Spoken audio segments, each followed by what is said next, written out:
徛在地看世界，来看2020美国的大选，副总统候选人唯一的一场辩论会，今仔日伫犹他州的犹他大学来登场。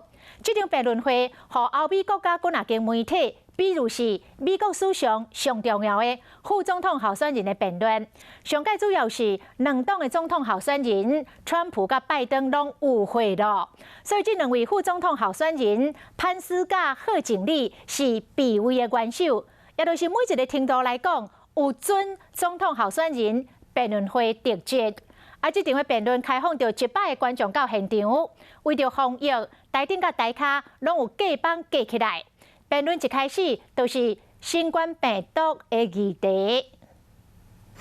虽然两名副总统候选人潘斯甲贺锦丽的病毒的检测拢是阴性，不过因为疫情关系，辩论会会场以透明架板架开两名候选人，差不多3.7公尺。大家观众席嘛以架板来防止喙烂甲空气传染的可能性。因为川普较近，全美国疫情搁较严重，所以讲辩论会一开始主持人就问讲，敢会实施新的封锁，将学校、美容院、健身房等的设施关起来，强制民众挂喙安。封锁一旦来实施，上个直接影响就是人民的生活。所以讲，贺锦丽对这个代志是真谨慎。American people have witnessed what is the greatest failure of any presidential administration in the history of our country. 身兼防疫指挥官的潘斯4两半千斤，指责中共。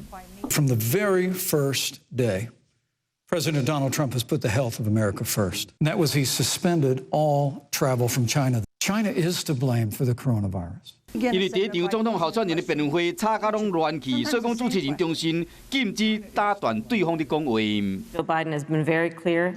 He will not raise taxes on anybody who makes less than $400,000 He said he's a going to year. repeal the Trump tax cuts. Mr. Vice President, I'm speaking. Well, wait. I'm speaking. It'd be important if you said the truth. Joe Biden said twice in the debate last week that he's going to repeal the Trump tax cuts. That is absolutely not true. That Is he tax only bill- cutting? Is he only going to? 潘斯有几摆讲吵话和主持人阻止。 But we have other important issues as well, and Susan, I want to make sure we have a chance I really have to talk to about respond. 15 seconds because Well, I gotta we're have trying more to, than- Vice President, Look, you've had more time than she's had the so far. slanders against President Donald. 潘斯议员一直讲想要掌控辩论的优势，因为向口才出名的加州参议员贺锦丽，伫主持人问到讲川普处理疫情的透明度的时，贺锦丽却是讲到川普这几年来无老实报税问题，错失攻击的良机。